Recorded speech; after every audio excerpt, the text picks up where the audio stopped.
Nathan, thank you. Just weeks ago, the Pentagon paused shipments of some weapons to Ukraine.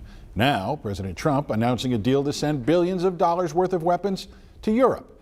Erica Brown shows us that most of that money will make its way to Ukraine either directly or through NATO partners. During a meeting with NATO's Secretary General Monday, President Trump announced a new deal with European allies to provide Ukraine with more weapons to protect itself against Russia. This is billions of dollars worth of military equipment is going to be purchased from the United States, going to NATO, etc.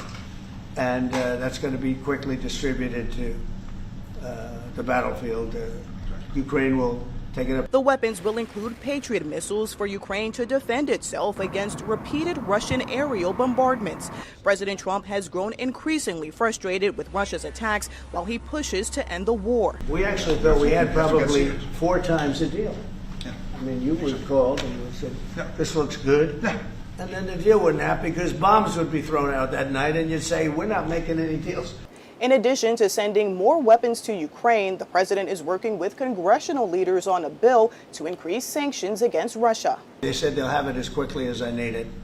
So we'll see. We're talking to him. In fact, John Thune's coming over later on to talk. The bill, which has bipartisan support in both the House and the Senate, would impose sanctions on countries that purchase oil from Russia, including Brazil, China, and India, which could face a 500% tariff on goods imported to the U.S. We're going after the people who keep Putin in business, and additional sanctions on Russia itself. This is truly a sledgehammer available to President Trump to end this war. While President Trump has not yet committed to supporting the bill, Monday he threatened additional tariffs on Russia if they don't agree to a peace deal in 50 days. Erica Brown at CBS News, the White House.